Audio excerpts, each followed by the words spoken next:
welcome to the second session. I'm not sure whether um, there are any new members joining for the first time.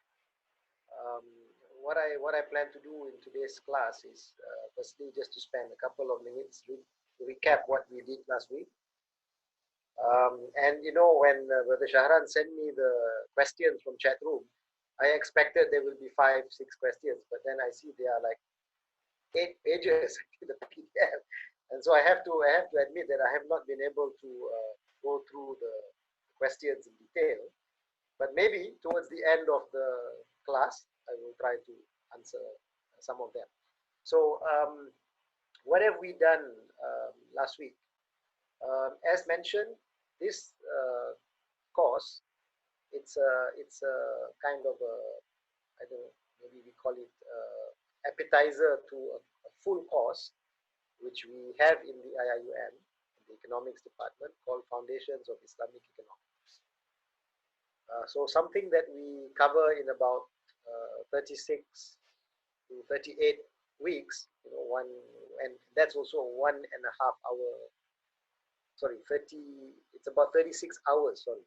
So we are doing a kind of intro to that course for about 6 weeks, maybe 7 at the most.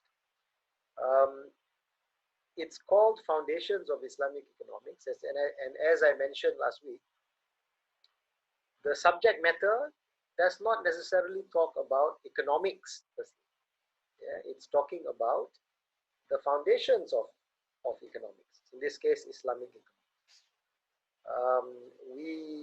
I mentioned a certain very simple article that came out, 2005 or 6.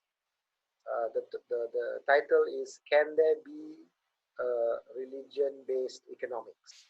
I hope those who are interested, please read it up, because in a way it gives what we are trying to cover in this 6 weeks in a relatively simple way. So the course, when we say Foundations of Islamic Economics, there are 3 questions that we are going to try and clarify. Firstly, why the need for Islamic economics? And then probably from next week onwards, we will try to talk about what is Islamic economics. And then at the end, the last maybe couple of weeks will be on how do we go about developing Islamic economics. So these are the 3 topics: the why, the what, and the how. Okay. And so last week, what we tried to cover, firstly we introduced our, what we call contemporary Islamic economics. By this I mean we are talking about Islamic economics in the last 50 or 60 years, right? And this 50 or 60 years is very different than, let's say, if we were talking about the economic thought of Ibn Khaldun or economic thought of Al-Mawardi. Yeah, these are different scholars in our history. They may have written about certain concepts, certain areas which we today call economics. But this course is not going to focus on that historical part. We are going to look at what we may call contemporary Islamic economics. And this contemporary Islamic economics comes at a time when the Muslim world is no longer leading in let's say, knowledge and in all the disciplines. Right? So what we have in Muslim countries is a situation where we are basically teaching economics that is being taught all over the world. And this economics has come from the last 300 years of Western European experience. Right? So when we talk about Islamic economics, we are in a way trying to, on the one hand, we are trying to relate to the economics that we are teaching today, which is the modern economics, what we call neoclassical economics. At the same time, when we are trying to develop Islamic economics, we also want to go back to our historical heritage, our legacy, and try to develop an Islamic economics that is seen to be part of our contemporary disciplines that we have. So this is the economics that we're going to be focusing on, right? Then we briefly started talking about why Islamic economics, right? And if you remember, the central feature of why Islamic economics, um, nothing we do, nothing we teach in universities is value free, right? And therefore, the economics that we are teaching, the one that I said is coming from conventional Western European experience, although it claims to be positive economics, that means dealing only with facts. Yeah, this is what is there in every textbook when you read economics. The first chapter will tell you we are not dealing with normative issues. We are not dealing with values. We are dealing with positive economics, right? And that is why the early books that used to come out, in maybe in the 50s and 60s, there was a very famous book, Robert Lipsey, and that book was called Introduction to Positive Economics, right? Over the years, they dropped the word positive. They just say Introduction to Economics, but actually they are talking about this positive economics, right? The one that they claim is value free. So our assumption, very big assumption that we make in this course is that there is no such thing as value free economics, especially social science, especially a discipline that deals with human interaction. There cannot be value free social science or human science because the subject matter is man.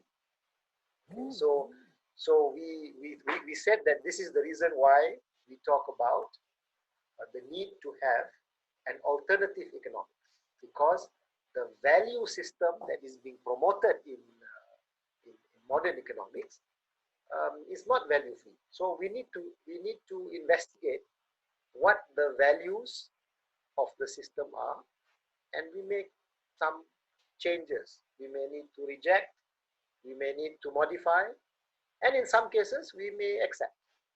But that process is, maybe we will discuss when we go to the third part, which is how we develop Islamic economics. So no discipline is value free.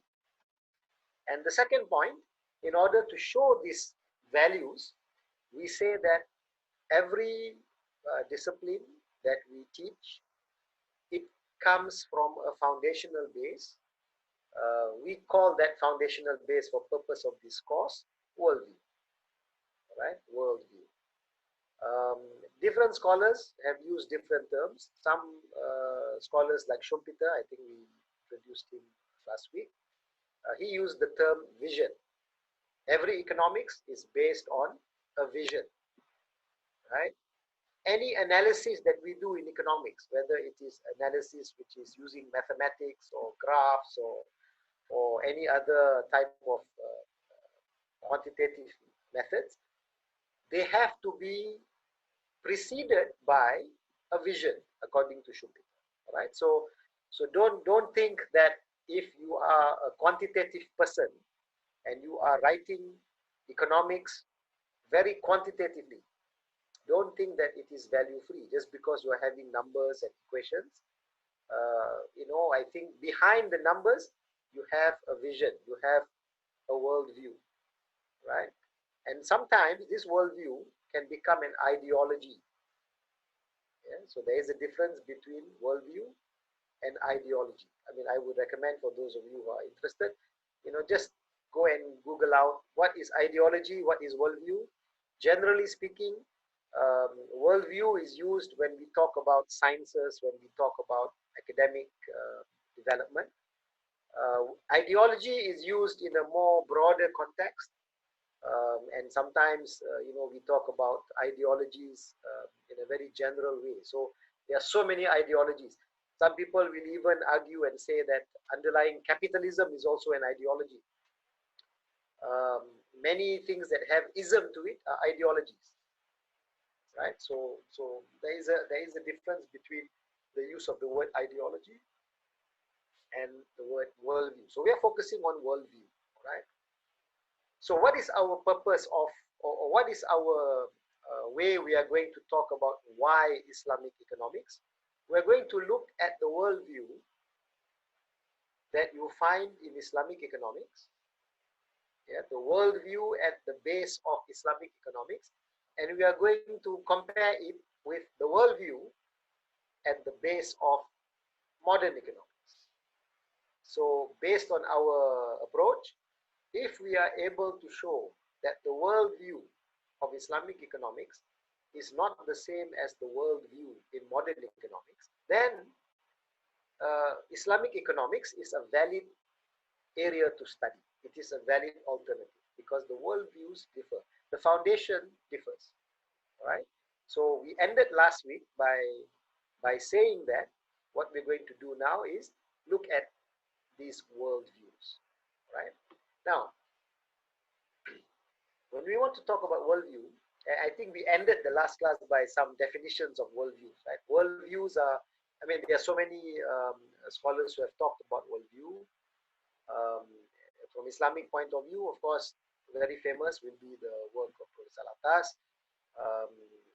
But when you look, if you just Google the term worldview and you get some academic articles written, worldview is basically a kind of cluster of beliefs that people have that talk about the big picture. I think I mentioned it last week, the big picture. Economics is one aspect of the big picture. So when you want to talk about economics and when you want to solve your problems in economic field, it cannot be separated from the worldview. It cannot be separated from the way you look at the universe, the way you look at human beings, right? Your view on religion. Yeah, all of this is very important. And therefore, when you try to discuss economics, while it can be specific to economic problems, but you cannot separate it from the bigger picture, right? So worldview is that big picture. And we also mentioned worldview is not just how you look at the world, but it is also going to impact the way you make decisions, right? Why you do something has one reason is because of your worldview. If your worldview says that this is not something you should do, chances are you won't do it. Okay? And if your worldview says this is what you need to do, then chances are you will do it. Right? So the worldview is a kind of a immaterial foundation of how you live your life. Right? And maybe just a little bit I want to add on this.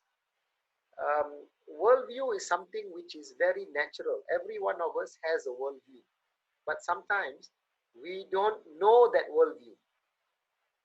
Yeah, so Professor Al-Parsalan, who used to be our professor in ISTAC and who's now back in Turkey, he used the term natural worldview. So when we are younger, when we are growing up, there are many things that we do. Sometimes we don't know why we do it. We just do it, right? So it is a natural worldview at that point in time. Many things that we do, we just do it because our parents do it, our brothers and sisters do it, our community does it, we also do it. So it's a kind of a natural thing that everybody has. But we may not understand this worldview. But later on, as we get older, and especially as we are now doing in university, when we want to study economics, or when we want to study psychology, when we want to study sociology, when we start studying disciplines, because disciplines are basically a more formal way of understanding why you do things. So I go and buy things in the shop, I go and I make my decisions, my choices. When something price goes up, maybe I don't buy as much. This is my normal economic activity. But now we are trying to understand why we do things. So this is where disciplines come in. Economics is about a more detailed understanding of our economic behavior. So when we want to understand this, we start talking about the foundations. And as we are going to do now, we are going to discuss the worldview at the base of Islamic economics. When we do this, when we start to understand the worldview, that natural worldview now becomes something more, it is a manifested worldview. It becomes something that we elaborate formally. So now you know this is the view of man, this is the view of nature, this is the view of consumption. This is making the the natural worldview what Professor Al-Parsalan calls transparent worldview. All right, so this is the process of what we are doing actually now without going into the detail of that. Yeah? Okay, so let's come back to discussion of worldview. When we want to talk about worldview, there can be so many important concepts that can be analyzed and discussed under worldview. And I believe you are having a course, for some of you who are taking the course, on Islamic worldview now, right? So you have a course maybe over the weekend or something. This course maybe will talk about all those other big areas of worldview, about prophethood, about the messenger, about in detail about God, about Allah. This will be discussed in that course. What I want to do in this first part of this course, I want to look at certain elements in the worldview and connect it to economics. Because remember, what we are trying to do here is we want to look at the foundations of Islamic economics. So what is that worldview that is at the base of Islamic economics? And we want to compare it with the worldview at the base of modern economics. So we don't want to look at all concepts which we can discuss under worldview. We want to look at those few concepts that are very relevant for economics. All right. So what we're going to do in this very brief few minutes that we have left today, as well as maybe a little bit of next week, we are going to look at just a few components of worldview. We will look at man, right? Focus of man.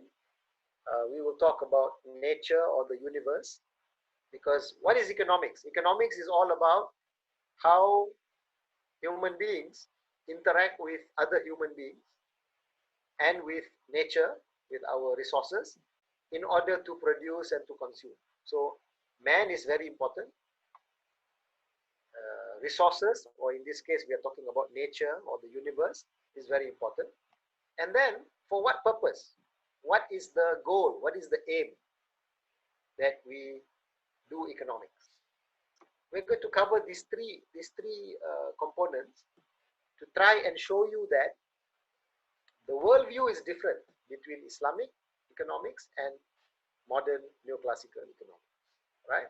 Now, just before we go into looking at the element of man in worldview, let me just spend a little bit of time on religion, because I think this is very important. I know you already will do this for sure in your Islamic worldview course that you take. But why is it important for us to talk about religion? Because we call it Islamic economics. We are putting Islam in front of economics, right? We are putting the name of religion in front of economics.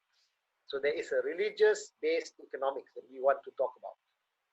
So can we talk about Christian economics? Can we talk about Jewish economics? Can we talk about Hindu economics, Buddhist economics? There are people who write on these topics. So you can read writings written by scholars who want to promote Buddhist economics. So if you remember this very important book, Small is Beautiful, written by Schumacher. This was a book that was promoting, or it was based on Buddhist teachings, right? There are also quite a number of people who are talking about Gandhian economics, after Mahatma Gandhi. This will be economics that is based on the teachings of Hinduism. as they understand it. And you will also have Christian economics, people talking about it, right? So you can find scholars who are talking about other religions and how they develop economics. So what we're going to do, we want to talk about Islamic economics, right? So what is this religion? Now, please, you read on your own. I'm sure it is in that article that I have suggested for your reading. The concept of religion is very, in English, is very different than the concept of deen, right? The concept of deen that we use in Islam to represent religion. Yeah? Lakum dinukum waliyadin. To you, your religion, to me, mine. So that word deen,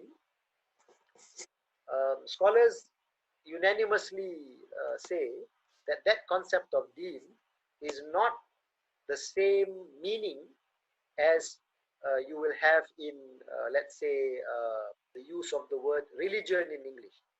Right? It means very different things. Montgomery Watt, and I'm quoting Montgomery Watt, I'm not quoting any of our Muslim scholars, because I want to make comparison between what modern Westerners think about religion in general and compare it to what deen is. So I'm using the work of Montgomery Watt, a famous scholar from Edinburgh in the UK, who wrote a book in 1979. The title of the book is What is Islam? Okay, so in that book, he defines religion and he defines deen. And what does he say about deen? Deen is a complete way of life. It covers all aspects of life, including private matters, including public matters, including things which in the West would be considered to be even etiquette. Yeah? Etiquette, how to eat, how to drink, how to sleep. All of this, according to Montgomery Watt, is part and parcel of the understanding Muslims have with regard to the concept of deen. Right? And for those of you who are interested, please read numerous works written on the concept of deen. Right? Now, religion, according to Montgomery Watt, at least to the modern Westerner, it may not be the case for the Westerner in the Middle Ages, but in today's modern Europe, and he's mainly talking about Europe, but it may also apply to other parts of Europe and even in America. The term religion means, spending those few minutes or hours in church on Sunday, doing the rituals that they do in order to give some kind of peace to the soul. It also enables you to have certain good ethics, right? But it's only related to, let's say, going to church on Sunday. Deen, on the other hand, is a complete way of life. So you see in that comparison or the comparative view of religion and deen that was put forward by a Western scholar, Montgomery Watt, that in the West, when they talk about religion, it has been separated from other aspects of life.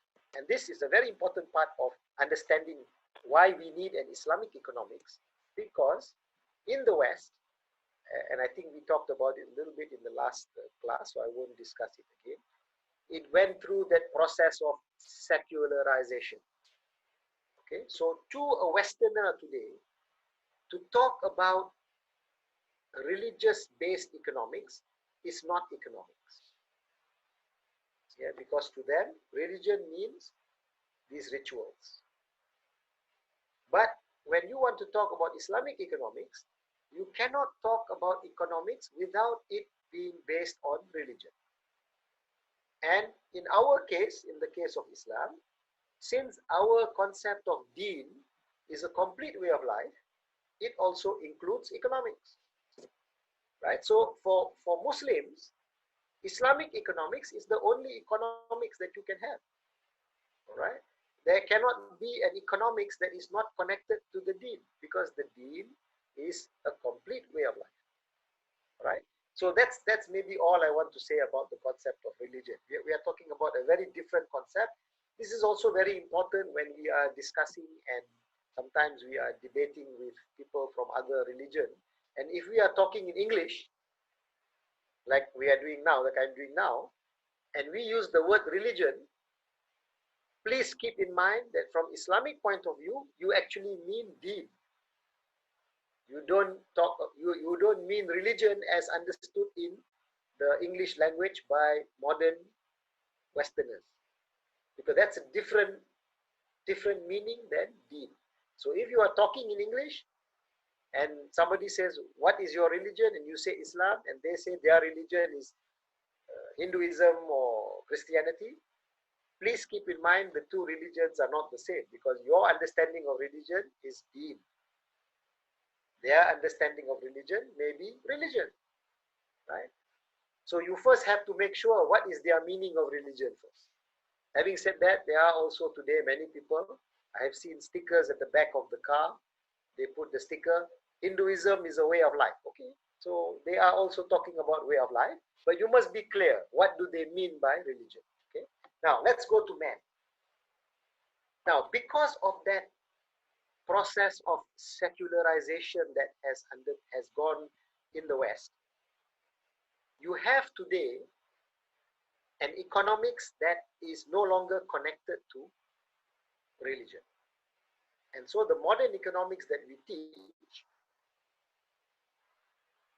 and the three components of secularization, the disenchantment of nature. You look at nature, you look at the universe, you only see object. Yeah? There is no more spiritual meaning to nature. You just see, for example, if you look at the forest, you only see the trees, you only see timber, bala. Yeah? So you can basically cut the trees to make money. But the spiritual meaning of nature is created for man. It's no longer there, because disenchantment of nature, according to Harvey Cox and according to Professor Latas, this is one of the components of secularization is disenchantment of nature. Then you have desacralization of politics. Politics here is meant to be authority. So authority now is no longer sacred. You no longer refer to God or to Allah as your source of authority. And if we modify it a little bit, we no longer refer to the revelation as a source of authority. Okay, the authority is no longer with God; it is now with human beings. Desacralization of politics. And the third component of secularization, the deconsecration of values. All values become relative. Something which is considered to be very important 100 years ago, today, not important at all. Okay, who decides what is important, what is not important? Man. I decide. Okay, so with that three components of secularization, we look at man. Who is this central, economic agent that we are talking about? In Islam, when we talk about man, you can talk about the nature of man. Man is both physical but also spiritual. Right? Allah created man from the clay, turab. At the same time, we have element of ruh, which is blown into our soul by Allah. So we have a bodily nature, material nature. At the same time, we have a spiritual nature. And it is that spiritual nature that is the true essence of man. Yeah? Man is in essence that ruh, or that spiritual being. But we are given the bodily, the body as the vehicle for us to carry out our duties in this world. So we have physical and spiritual being. Now, what is that got to do with economics? It tells you, for example, when I want to spend my income, I must satisfy not only my physical needs, but I must also satisfy my spiritual needs. Okay? So immediately, this idea of man as having both material and spiritual dimension, the impact on economic decision making is I must produce not only material goods, but I must also produce spiritual goods. I have to consume not only for my material well-being, but I have to consume also for my spiritual well-being, right? So this means the nature of man itself has impact on how I'm going to conduct my economic activity. Okay, that's the nature of man, and we can discuss much more detail. Maybe the other more important part for our discussion is what is the role of man, right? So if you look into the Quran, if you look into Hadith, if you look into the writings of scholars, they will tell you that man is, on one hand, Abdullah. Yeah? And Abd here, sometimes people translate it as servant, but the literal meaning is slave. We are the slave of Allah. Yeah? Abdullah. And secondly, we are Khalifa fil ard. We are the vicegerent on earth. Both these two roles must go together. All right? Professor Said Hossein Nasser has a very wonderful saying in one of his writings. The most dangerous creature in the world is a Khalifa who has forgotten he is armed. It is a wonderful statement. A Khalifa who forgets he is armed. This is the most dangerous creature on earth. Right? Why? Because what it means. Abd means slave. You are slave of Allah. You just follow what Allah has,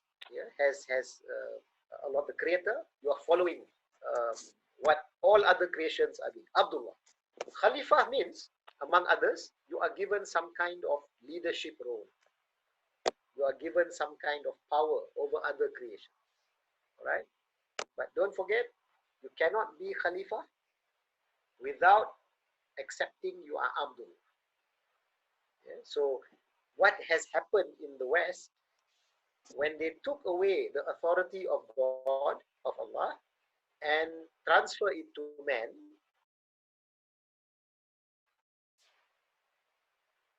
the desacralization of politics, man is the slave or the servant. Yeah? Man is the master. And this creature is very dangerous. Yeah? Very dangerous. Right? So,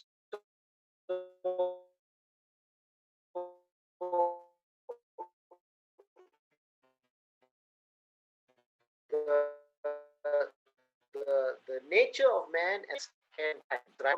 Okay. In Islamic economics, yes, we have akal, but we have the authority of Allah given in the Quran and of course in the person of our Prophet Muhammad, peace be upon him.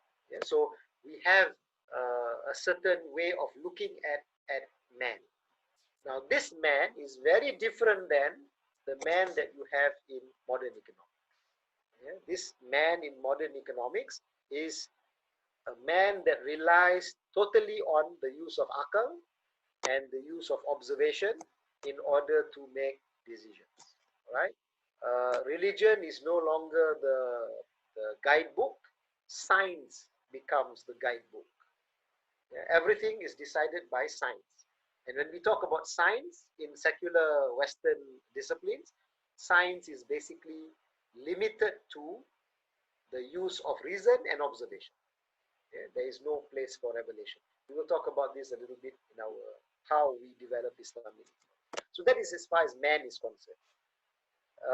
What about nature? All right, and it's about 9:35 now, so I need to wrap up in a few minutes. What about nature? We mentioned just now, as far as the secularization process is concerned, nature has become purely object. So in modern economics, in the writings, when we read the writings of our classical economic scholars like John Stuart Mill and others who were writing in the 18th century, they always talk about exploiting resources. They use the word exploit, but they mean utilize. But they use the word exploit. Today, when we use exploit, it gives a negative connotation. So we say utilization or we use the resources, right? But man is the master. Yeah? Man decides. But in the case of Islamic economics, what is nature? What is the universe? What are the resources? We know very clearly that these are creations of Allah given to us as Khalifa, right? Man is given the role of being the trustee. Another understanding of Khalifa is that he or she performs the function of a trustee. Okay? You are deputy, you are vicegerent. Who are you? When you are deputy, you are not the boss. You are answerable to the boss, right? So Khalifa means, in one sense, you are deputy. Therefore, you are not the master. You are the Khalifa. So in Islam, when we look at the way we look at nature, we see nature as sign of Allah's existence. In our terminology, we would say ayatullah. So if you go to Iran, you have Ayatollah Khomeini, who was instrumental in the revolution of 1979. Ayatullah, sign of Allah. So when we look at nature, when we look at the forest, when we look at the beauty of nature, it is to be understood as a sign of Allah's creation. And therefore, we have certain duties and obligation towards nature. Right? We have to follow certain rules. Now, the last point, what is the aim in life? Now, in modern economics, of course, we don't talk about aim in life.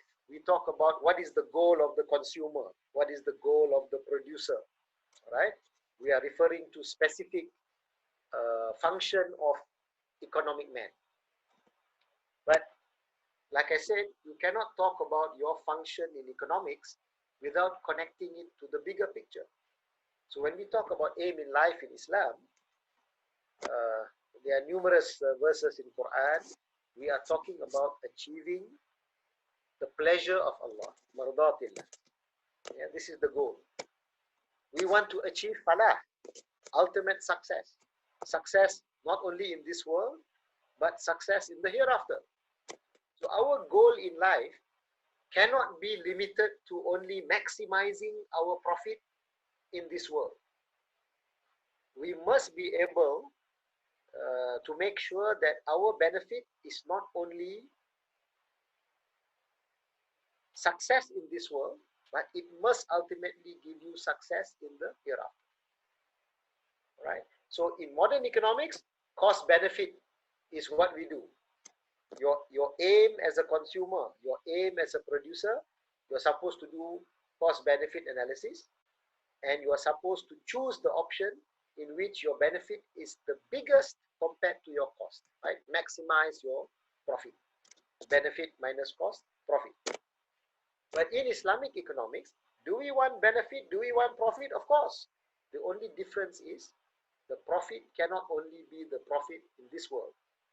It is irrational for, if I can use the term, Islamic man to choose an option that will give him profit in this world, but loss in the hereafter. Yeah? In the Quran, you have verses saying, don't sell your religion for a very cheap price. What is that cheap price? Profit in this world. But you sell your religion for that. And that will make you a loser in the hereafter.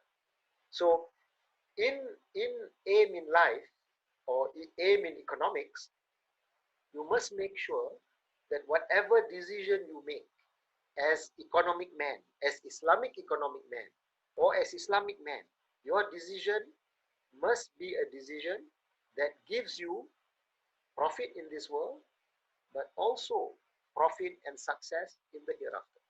So in that sense, all your decisions in economics must be with reference also to the hereafter, right?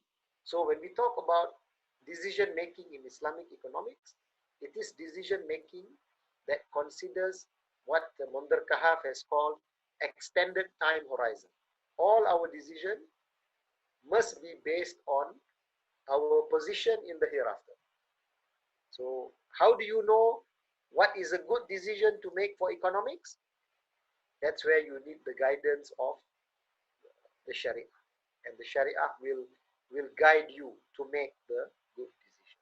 All right, I think I should stop here because it is already 9:40.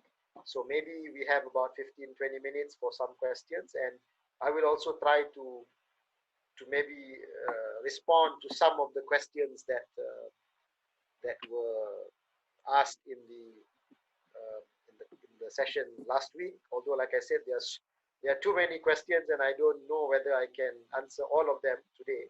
What I will try to do, which I should have done already, is to try and answer them. Maybe with something in the document that is given to me, and then maybe I send it back to Shahran, and he may try to distribute to others.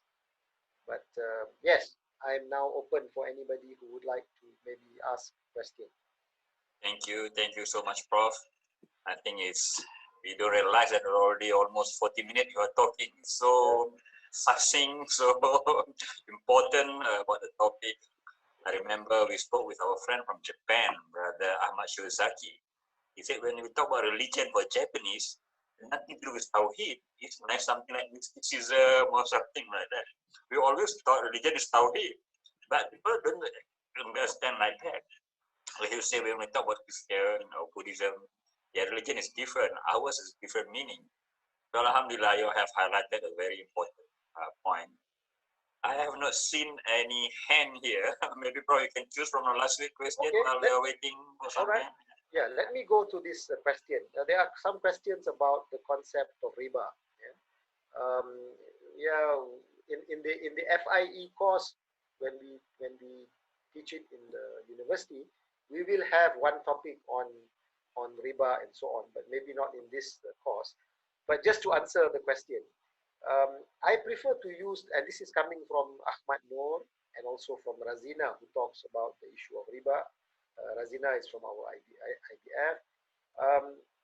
See, when we use the term riba that we find in the Quran, when it is translated into English, sometimes the meaning can get lost. Yeah? So if any of you, when you read say Abdullah Yusuf Ali's translation of Quran, he will use the word usury, right? And usury means exploitative interest rates. Exploitative interest rates. But usury sometimes can be interpreted to mean if it is a fair interest rate, it's okay, right? And that is why there are some minority of scholars, because they are following this translation of using riba as usury. To them, they say banking interest is okay because banking interest is the cost of capital. This is the standard argument, in modern Western economics. But I prefer that when we use this word, why don't we just use riba? Allah has prohibited riba. We don't have to say Allah prohibited usury. He prohibited riba. Now, what is riba? We need to know the characteristics of riba, etc. And one of the important definitions or the way scholars have understood riba, to say that the interest rate that you have in the banking system is also riba. Why? Because when you exchange money for money, this is already prohibited. You cannot exchange money for money in two different amounts. So I give you 10 ringgit and then I get back 11 ringgit. This is not acceptable. Okay. And if it's usury, that means I give you 10 ringgit, I take 20 ringgit. This is usually exploitative, 100%. But both of them, principle is not whether it is 10% or 100%. The principle is that I am exchanging two amounts of money in different quantities. So I would prefer to just use the term riba, okay, and understand riba to mean any increase in or exchange that does not have the same quantity. There can also be a discussion about quality, but let's not get into that. This would be another lecture by itself. And then Razina is talking about indebtedness. Yeah, so debt, you know, in Islamic banking finance, the standard contracts that we use by many banks are what we call debt contracts. Murabaha. In Malaysia, we have Al-Bai' bi Thaman Ajil, and variety of other terms they use in different parts of the world. But they are basically debt contracts. Okay. So yeah, we have three questions now online. Okay. Is sister or brother Lonnie Henry, if you can. Okay, I'm sorry, sir. Oh yeah, okay, sister. Yeah. Then I will continue. Yeah. Okay, thank you for Prof. Aslam. Do you have my voice?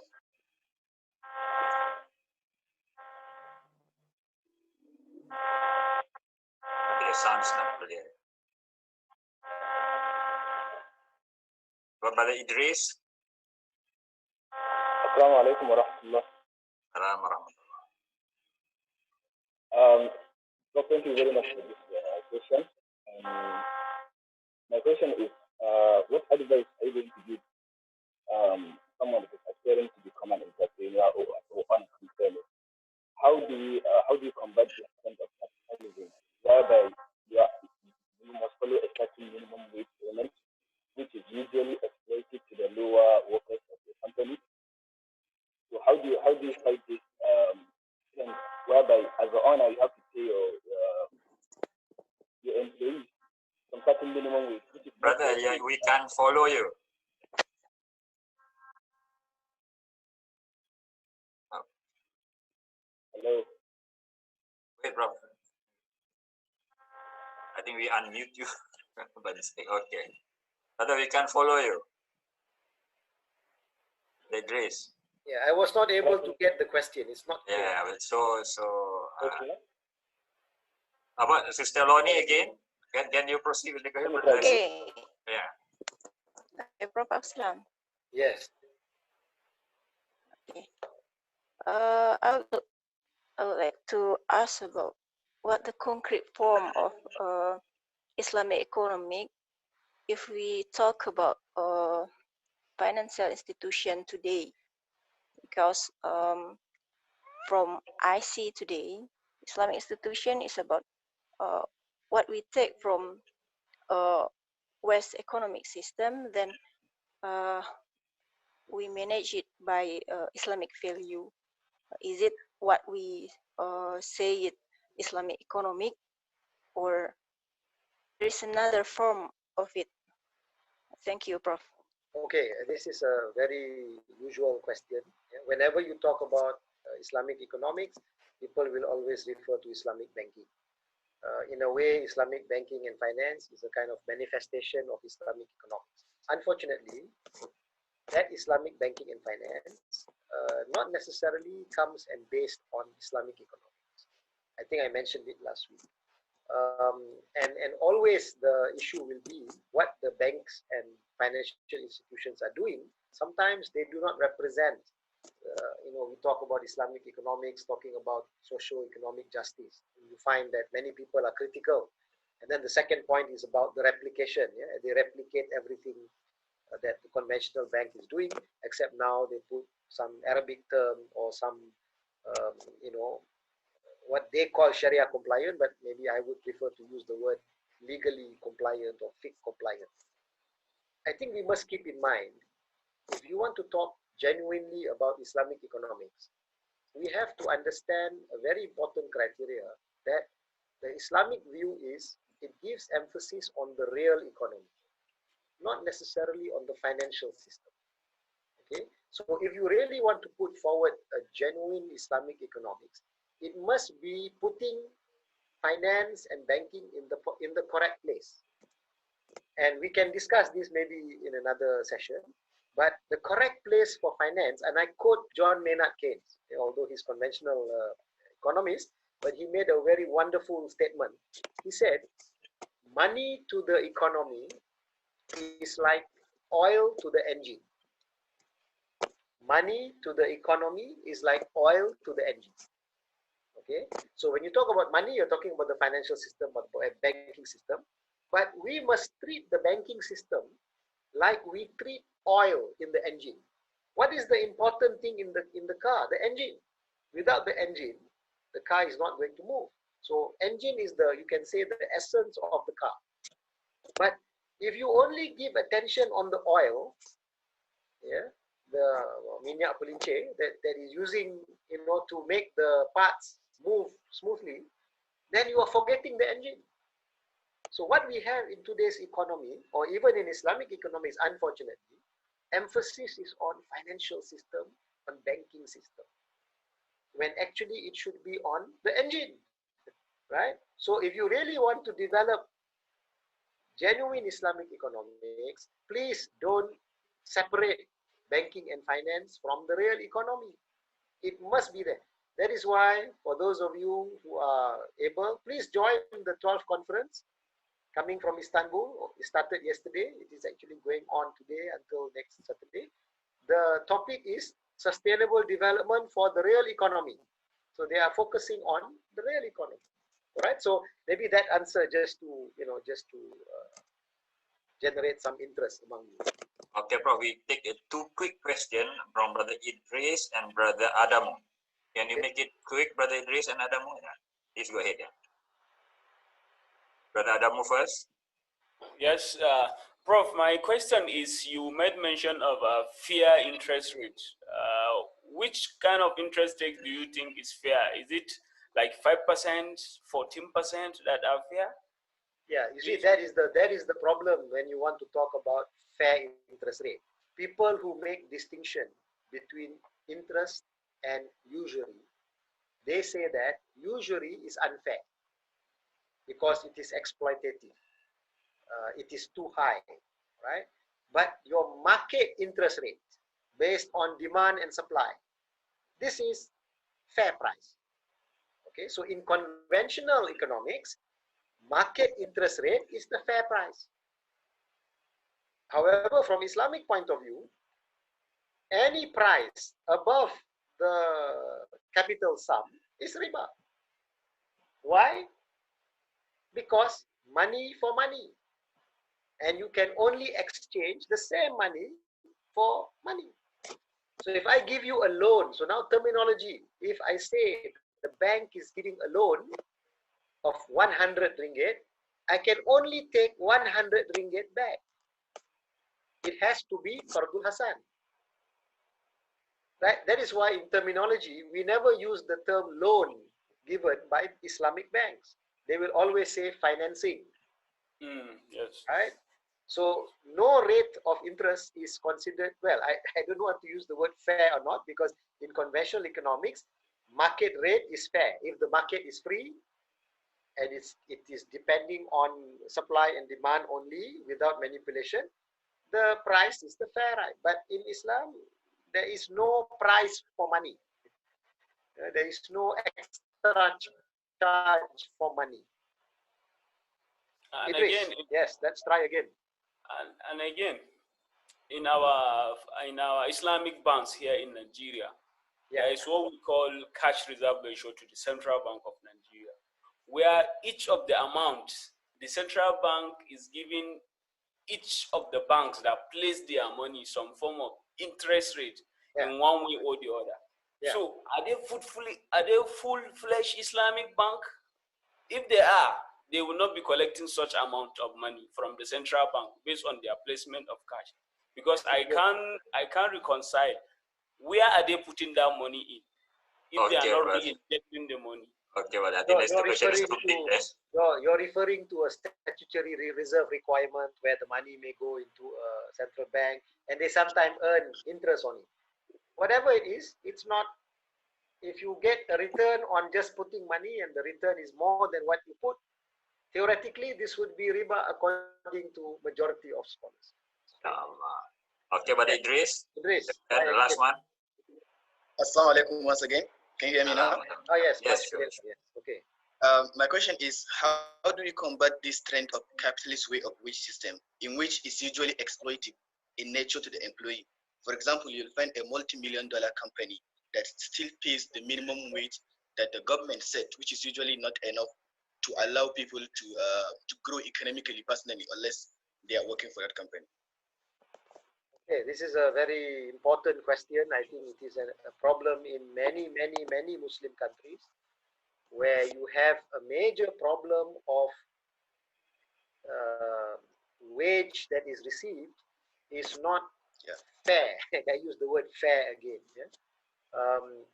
And this capitalist system is actually well known for exploitation of labor. Simple example, there are many countries, productivity of labor may be 10%, but wages are only increasing by 6%. Okay, so the productivity of the worker is not being rewarded, and that's because of the system that you have. Now, when we talk about minimum wage, one of the problems of capitalist system is that they are still talking about productivity. Even to get the minimum wage, they are talking about productivity, right? And this is a false basis. When we talk about minimum wage, we are not talking about productivity. Minimum wage should be a wage which enables somebody to afford the basic needs in a basket of goods so that he can live like a human being. That should be the basis of minimum wage, not productivity. So sometimes when in countries, people talk about increasing the minimum wage, employers will complain, how can we increase the minimum wage, because our costs will go up, and if our costs go up, our competitiveness goes down. This is the capitalist way of thinking, right? Our discussion of minimum wage must be based on the fact that the worker is a human being, and therefore we must calculate what is the cost of his minimum basket of goods. That should be the minimum wage that we pay. Now, the problem in many countries that you don't have sometimes enough money in the company or in the country to allow for that minimum wage. Now, this is another issue. We have a bigger problem in many countries that the minimum wage is very low. Right? So how do you increase? I think the solution has to be much more complex. We do have in our Islamic system institutions like zakat, institutions like wakaf. We need to relook at this. Okay, that's our Islamic institution. But I would also like to propose we can also have in economics a new way of the company making decision. Just now we were just talking about it. In modern economics, companies make decision based on cost benefit. Right? And the company is making decision basically on maximizing their own profit. What we need to do in Islamic economics is to change this model. So the company now is not only thinking about its own profit or the profit of the shareholders, but the company must also put in their profit function. They think of profit for me, but I also think about the workers in my company. So there has to be a different model that we promote, a new model of the firm or theory of the firm, where my goal is not only my personal gain, but also the gain of others. My well-being depends also on the well-being of other people. This model is not new. Even in conventional economics, they talk about it. For those of you who are economists, read up interdependent utility function. My utility depends on your utility. So I cannot only think about myself. I have to think about other people also. So in conventional economics, they have done some work in this area. I believe we can use this in an Islamic framework. Thank you so much, Prof. So maybe it's not hard for you to summarize in 3 minutes and all the big concept we've been talking about for today. Okay, let me try. Firstly, apologies. I will try to get to these questions in the chat room and try to answer as many as I can. What did we do today? Today we have tried to show that the worldview at the base of Islamic economics is not the same as modern neoclassical economics, which is what we teach in class. And therefore, there is a basis for us to talk about Islamic economics. Our challenge is, how do we build our models and theories from this foundation? Yeah? Modern economics has already done 200 years of developing their models and theories based on their view of man, based on their view of resources, based on their goal of maximizing individual profit. Our challenge is, how do we develop Islamic economics based on our foundation? And this is a challenge for us. We may need to change the model, we may need to change assumption, we may need to change the tools in order to develop Islamic economics. So maybe in the next session, we will talk about what is Islamic economics, inshallah. Allah, inshallah. Thank you so much, Prof. We'll see you again next week, same day and same time, inshallah. So tomorrow we have another session at 5 and 9. We'll see everyone again. Assalamualaikum warahmatullahi wabarakatuh. Assalamu alaikum.